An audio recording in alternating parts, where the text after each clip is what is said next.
Masih bikin pisau lagi. Kali ini tuh aku dapat pesanan bikin 2 pisau dapur. Langsung aja kita garis dulu bahannya supaya pas ketika dipotong. Supaya aman ini tuh aku jepit di ragum seperti ini. Kemudian ini tuh aku potong sesuai garisnya tadi.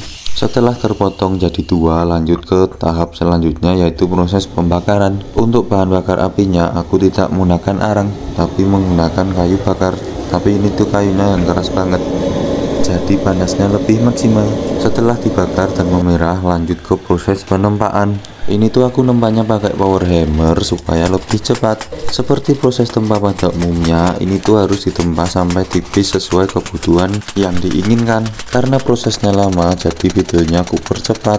Setelah pas dengan bentuk yang diinginkan, ini tuh aku bentuk dan potong menggunakan gunting seperti ini. Setelah terpotong, lanjut ke tahap selanjutnya, yaitu ditempa lagi supaya tipis. Setelah ditipiskan, lanjut ke proses akhir penempaan yaitu pelurusan bilahnya. Setelah proses penempaan tadi untuk sementara hasilnya seperti ini, lanjut ke tahap pembentukan bilahnya.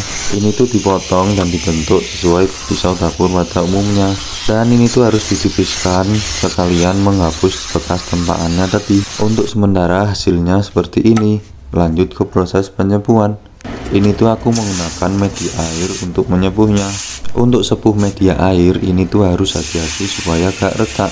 Lanjut ke proses pengasahan. Seperti biasa aku menggunakan batu asah yang berputar seperti ini supaya lebih cepat, dan hasilnya seperti ini. Lanjut ke proses pemolesan. Ini tuh pakai amplas yang kasar dulu sampai grit yang halus. Untuk proses pembuatan gagang ini tuh aku dulu pernah bikin mal, jadi sekarang tinggal dimalkan saja. Setelah itu lanjut ke proses pemotongan dan hasilnya seperti ini.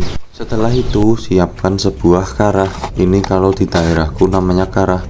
Ini tuh fungsinya untuk pelindung supaya gagangnya tidak pecah. Pokoknya ini tuh disesuaikan saja sesuai bentuk karahnya, lalu dipasang seperti ini. Untuk pengencangan gagang dan bilahnya aku nanti pakai lem plastik steel.